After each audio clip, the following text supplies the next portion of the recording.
कोबी करण्याकरिता प्रथम आपण हिरवी मिरची, 8-10 लसूण आणि जिरे मिक्सरला लावून घ्यायचे।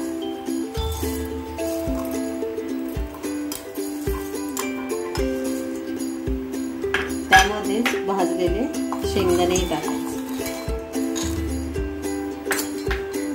हे सर्व मिश्रण मिक्सरला लावून आपण हे लसूण, शेंगदाणे, मिरची आणि जिरे मिक्सरला लावून घेतले। मी कढईमध्ये तेल टाकून गरम करायला ठेवलेले आहे। आता प्रथम मोहरी टाकायची,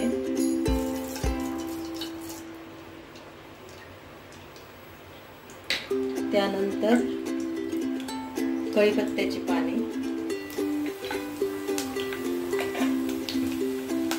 आणि चिरलेला कांदा।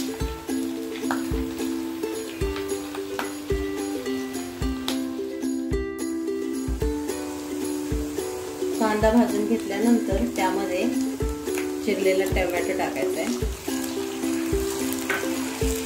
हे सर्व मिक्स करून घेऊन त्यामध्ये छोटा अर्धा चमचा हळद आणि मीठ घालून घ्यायचे।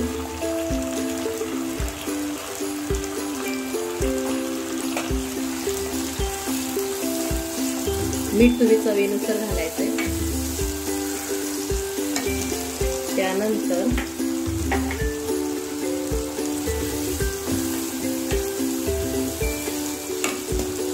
यामध्ये जो आपण मिक्सर मध्ये मिरची, शेंगदाणे वाटून घेतलेले आहेत ते टाकून घ्यायचे।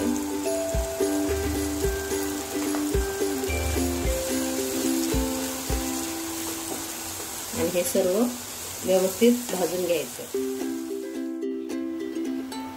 त्यानंतर आपण हा चिरलेला कोबी धुवून त्याच्यामध्ये टाकायचा।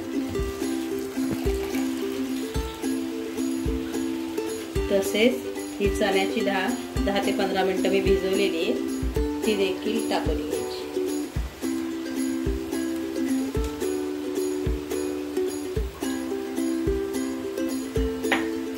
आणि हे सर्व एकजीव करायचे। यामध्ये पाणी टाकायचं नाहीये।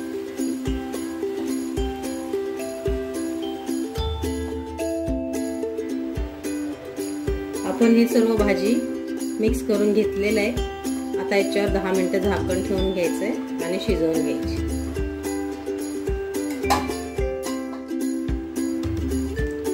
आपली कोबीची भाजी झाली आहे, ती आता आपण काढून घेऊया।